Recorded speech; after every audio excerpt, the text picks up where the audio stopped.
So thanks for inviting me to this event. I'm coming from Madrid, from Amadeus, as Dimitrios was saying. So I'm very excited to be here, and what I want to present to you today is the effort of some different research studies that we have undertaken in Amadeus, particularly in the area of traveler, because even though Amadeus, as you probably all know, is a business-to-business company, we also are focusing on the traveler, the needs and expectations in order to help you shaping the future of travel. Okay, so these are the main points I want to take you through today. I hope I keep you interested along the presentation. I'm going to give you some general background in terms of where this information, where this all this research is falling into. The key trends, I think it was very interesting, all the trends that were mentioned by Dimitrios. Many of them are obviously the same ones that I'm going to explain to you today, but others are slightly different. Also, how we are taking these trends, analyzing the traveler, and what implications we see in the travel space. And I will close with some key conclusions. Okay, so starting with as I was saying before, looking into research, what we have done in that space. As I was saying before, being a B2B company, still we think that looking into the traveler is key, understanding what is happening to the traveler space, their key needs and expectations. Only by looking in the traveler will be in the position to talk to the travel providers, talk to you, and being able to move forward together, shaping the future of travel. So for that reason, in 2012, we launched the Amadeus Traveler Trend Observatory. That was a way to make a single entry point in Amadeus to discuss, share, and exchange information about the traveler. Amadeus is quite a big organization, so sometimes it's challenging to unify and to put all our thoughts together. So it was good to have one point where at least this information could be discussed and shared. So for that, we started by putting this Amadeus Traveler Trend Observatory, looking into trends. For us, this is the starting point every year. We analyze systematically trends, what is happening, and what implications this can have for travel. Also, we do yearly research plans with the idea of focusing on what we think are the corporate strategic needs, focusing on the traveler. But of course, we don't only do research in terms of looking for business opportunities and development, but also we think that it's important to share the findings internally and externally. So for that, we have an internal platform where we discuss and share and exchange all this information. But also we have an external website where I will show to you where you can find this, where all this information and research is available for all of you. Okay, so before moving forward, what I want to show to you is a video that in a way summarizes what I have explaining regarding the Amadeus Traveler Trend Observatory. Let's keep fingers crossed, hope it works. Okay, first try. There you are.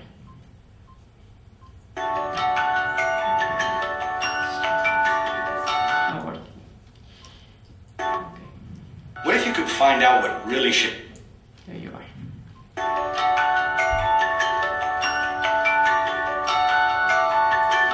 Knowing what customers want is vital to any business. But what if you could take it a little further? What if you could find out what really shapes their experience? Discover what they value most and learn how to truly understand their expectations when it comes to travel. With the Amadeus Traveler Trends Observatory, Amadeus conducts meticulous and continuous research around the world to constantly monitor different traveler trends, technology-savvy next-generation travelers, passionate active seniors, demanding corporate travelers. One size doesn't always fit all. Through the Amadeus Traveler Trends Observatory, we can improve our products and solutions and put the needs of future travelers at the center of our innovation by creating the traveling experiences they're asking for. Find out what we discovered through our Trends Observatory, and we'll help you put travelers at the heart of everything you do. Together, let's shape the future of their travel experiences. Let's shape the future of travel.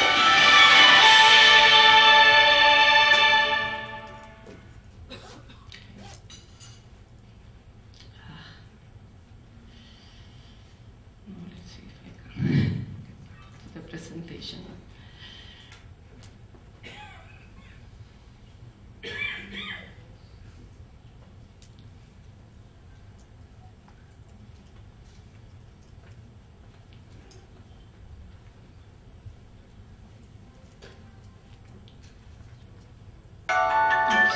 Knowing what customers want is vital to any business. But what if you could take it a little further? What if you could find out what really shapes their experience? Discover. Okay, thank you.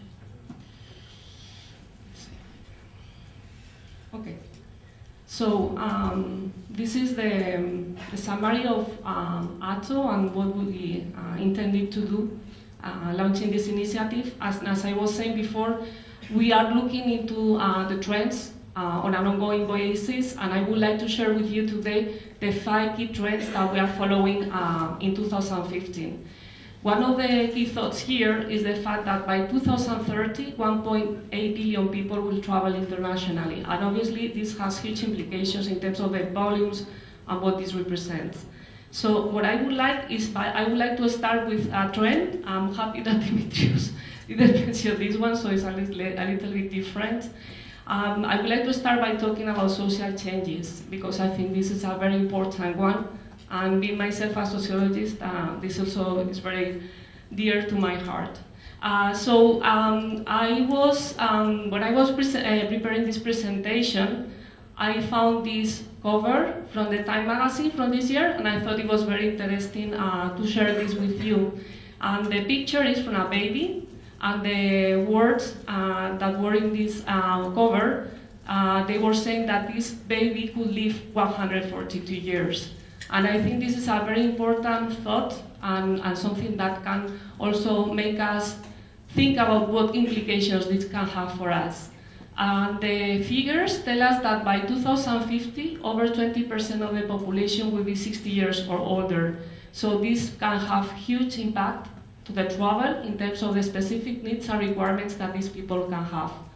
Also, huge implications in terms of what is happening, globally speaking, in terms of the shift of the population, the economy. As you all probably are aware, big changes here from Western to Eastern, for example, to Asia and Middle East and North Africa, all the things that are happening there, the carriers, and all the impact that this can have for our industry. This one, I think, is big, and it has been already mentioned in the previous presentation, talking about big data and ultra connectivity. So here, very quickly, big data, Internet of Things, sensors, biosensors, wearables, all these things that are going to be available and more present in the future will provide to us information, and in a way will help us to foresee what the needs of the traveler will be before even the travelers express this to us. And how prepared we are for this, for a personalized travel, this is going to be very, very important. And here I have just put an example of a company, probably all of you know, Amazon. They are providing this gadget in the US. It's a gadget where you have the brand of a product, and just by clicking in this gadget, they will deliver to you the product that is in this brand. So when we are talking about Internet of Things and convenience and agility, I think this is a very nice example. Another important thing here that has also been mentioned is about mobility. Mobile. Mobile is present everywhere, and it's going to be even more present, not only when the inspiration, booking, shopping part of the travel, but also once the travelers arrive at destination, what kind of services we can provide to these travelers, and obviously it has to be as contextual and as relevant as possible, so that it's really something meaningful for the traveler. Share economy, this is a huge trend, of course, a huge trend, and not just for 2015, but is here to stay. And I have put a very clear example of this, Airbnb. And I think it's very interesting to think about why sharing economy is becoming so big and so important. For one thing, obviously, technology. Technology has enabled these one-to-one conversations so that the travelers, the consumers, can engage on direct conversations with their peers. But it's also about, of course, the crisis and the fact that people is more budget conscious is also having an impact. But it's not only about this, it's also the fact that there is a change in the mindset of the people, in the concept of the status quo. People is evolving from the concept of owning things to experience, to owning experiences. And for example, 46% of the people were saying that they would prefer sharing things just, rather than just owning things. So this is really also an important thing to consider, that it's not just about budget or about technology, but it's also about how people mindset is changing. The last trend I want to talk about is about sustainability. Green conscious I have put here. This is, in my opinion, this is kind of a trend that has been sort of low profile, but it's getting bigger and bigger. Already 30% of the population are telling us that they prefer a brand over another because they are more social or environmental responsible. So as you can see, this is already a very interesting trend to take into account. Okay, so as I was saying before, in our observatory, we look into these trends, and then we also conduct research. And taking together these trends and this research, I would like to share with you examples of 3 different traveler profiles and what kind of implications we see for all of them. So I would like to start with talking about the next generation, people who is around 18 to 30 years old, and I thought it was very nice to share an example of one of the people that we have interviewed in our research process. So here, when we were focusing on the next gen, the profile of the people we were looking for is people with university backgrounds and people who were technological users, social media users of social media, and of course users of mobile. As you can imagine, it was not difficult at all to find this kind of profile amongst this group of people. And here I would like to illustrate the example of these people by one person. So I would like to introduce you to Lee. Lee was from South Korea. She was 23 years old and she was studying marketing. So some of the key pain points that she was highlighting when she was traveling, in this specific case, she was saying, I'm traveling to Stockholm. I don't know anything about Stockholm. I'm budget conscious because in many cases these people have serious budget constraints. So I want to do the most interesting things in terms of attractions, but also I want to do things that are different. Because for these people, we are talking about how personalized experiences are important. For these people, different experiences are also critical, as for them, be a reference amongst the group of peers is very important. So they cannot feel the pressures of social media, and for them, for that reason, being different is essential. So here you can have some of the key things that, and the key question marks that she had when she was planning her trip. So what implications in general terms travel means for this kind of generation? I could talk for hours about this topic, but I have tried to synthesize in what I think are 4 key points for this generation. And I think a nice way to start is by reading the quote. One of the quotes I thought it was more interesting when talking to these people. They want to have experiences, but experiences that do not cost the earth. And in the past, this was a huge challenge, but as we are seeing now, this is not really contradictory now. Budget and having experiences are not in the opposite extremes. And here, for example, you have the first point, which is circle of uniqueness. They want to have differentiated experiences. And now, for example, thanks to sharing economy, this is more and more of a possibility. The fact that, for example, I can book Airbnb and I can have this local and authentic experience I'm looking for, and it's not necessarily expensive as it could be in the past. So this is a critical concept for them, the search for uniqueness. The second concept that you can see here is a smart consumer. These people are digital native. They have basically been born with internet. They are sleeping with the mobile under the pillow. They are 24/7 connected.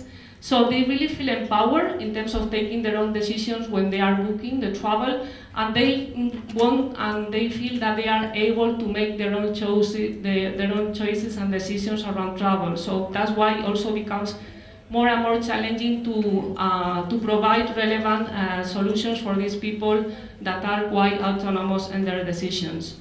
Always connected, I have already mentioned how important and how relevant it is, and the fact that, especially in this group, as they are always connected, even though roaming can present some challenges here, means that, for example, when they arrive in a destination, relevant offers can be pushed to this type of travelers. Social pressure, I have already mentioned. There is a big pressure for this group to be or become a reference amongst the group of peers. So any kind of recommendation that can help them to set themselves apart and to become a reference is highly valued to them. So moving to the next example, I want to go to the opposite side of the profiles. So when I was talking about next year, also one of the key things is that we were thinking that also by looking into these people, we could in a way look into the consumer of the future, as they are in many cases leading the way and being trendsetters. But on the other hand, as I was saying before, especially taking into account how the population is aging, it's also very important to know what the active seniors think and would like to have in terms of travel and their services. So that's why also we wanted to look into the active seniors and their needs.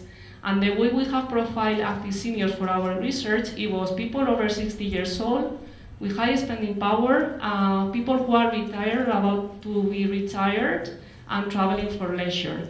And for this specific case, I would like to also illustrate the type of travelers we were looking at with the example of Mary. Mary was from Scotland.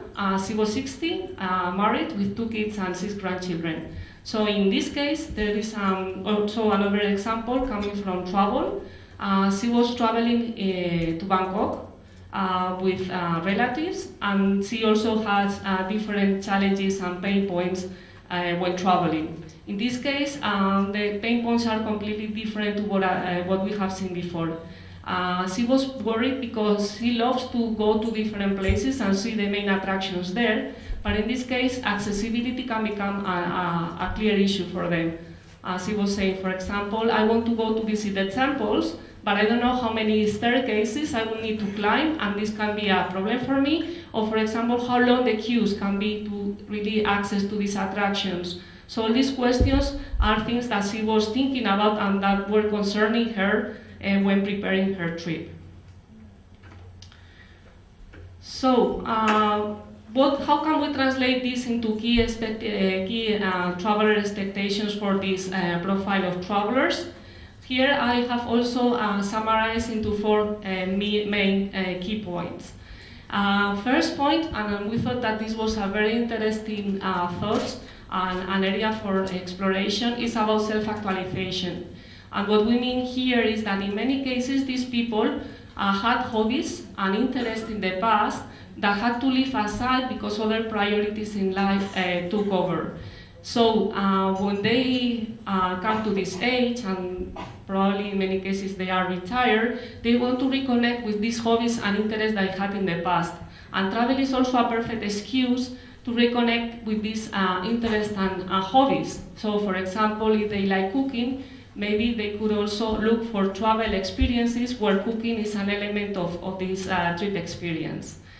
Valuable legacy is also a very interesting concept and very much linked to the concept I was talking before about sharing economy and how the growing importance that people is giving to experiences more than owning things. So this is also a concept that is coming here as well. So what we mean by valuable legacy is that, of course, people are interested in leaving goods to their loved ones, but also they are interested in living rich experiences that are rich for their life. So when we think about travel, this could mean, for example, traveling with my loved ones and sharing with them the time and the opportunity to have these experiences together. Control adventure is very much linked to the quote that you can see here. I want to explore safely.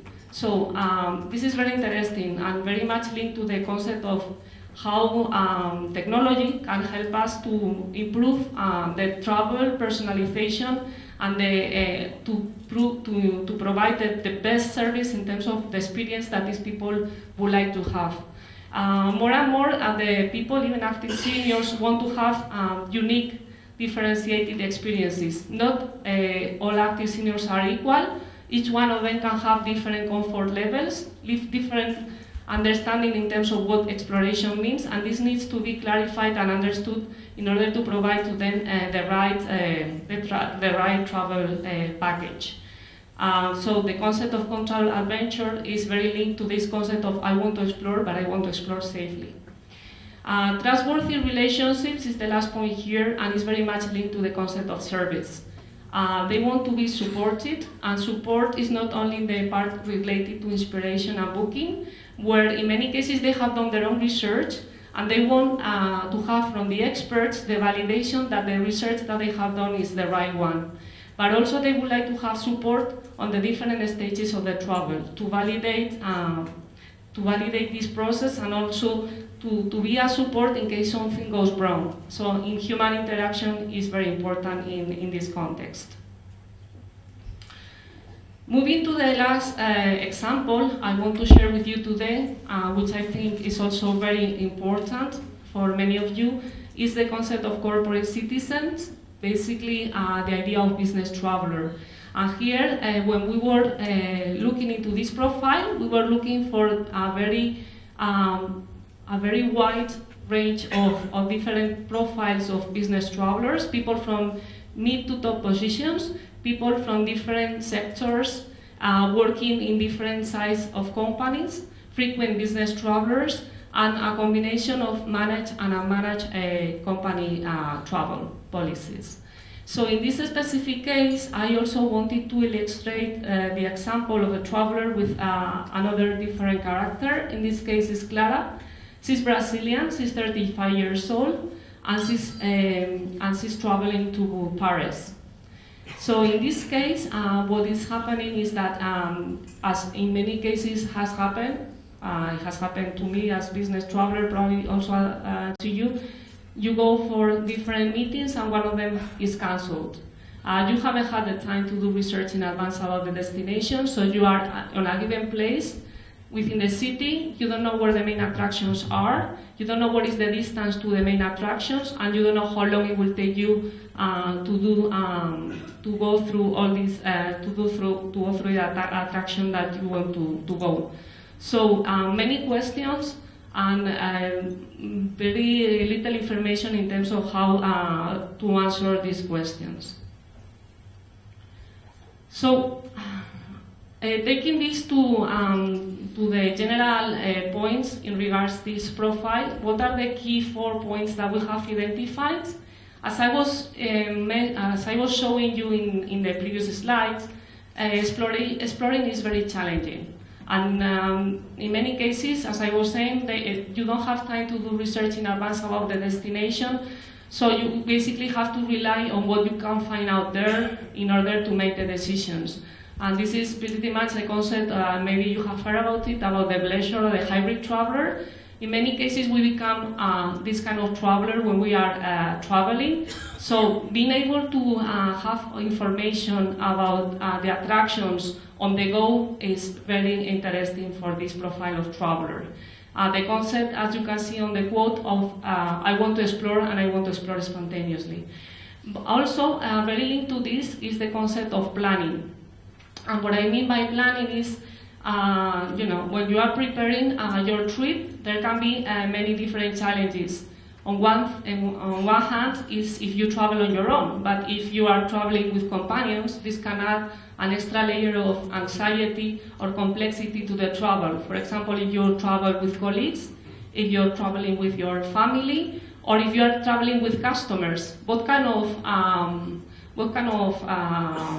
destination activity you can propose to your customer that is original or that can suit the interest of this customer is something that can be of a question mark for this traveler.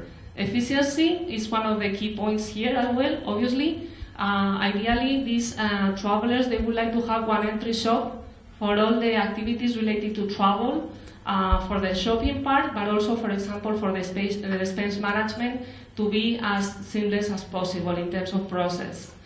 And then, last but not least, caring and reassuring is also critical. Disruption management is the key point in terms of the service that they are expecting, but also another key question that is very much also linked to what active seniors were talking to us is about safety. The places where you can go or the places where you shouldn't go, this is a key question and sometimes it's not answered before going to the actual destination. So, what are the main conclusions that we can draw from all this, taking into account the trends and the key points regarding research coming from the different traveler profiles that we have seen? I think this is a way in which we can summarize some of the key points that we have seen along the presentation. So for me, there are 5 key elements: price, experience, efficiency and support, and mobile as the key enabler for having an optimal experience during travel and before travel. What do I mean by each of these components? Starting by price, I think, as I was saying before, price doesn't just mean cost, but it's also quality for price. When we were talking about the next generation people, even though they are budget conscious, they still want to have unique experiences. And for example, thanks to the sharing economy, this can be much more and more of a reality. Empowerment to give them the right tools so that they can make their own choices, and the different travel components transparent so that they can choose what are the most relevant component travels for them. Experience. When we are talking about experiences, we have seen that personalization is critical for each of the profiles, diversity, local, authenticity, taking into account that local and authenticity can mean many different things for each of the travelers.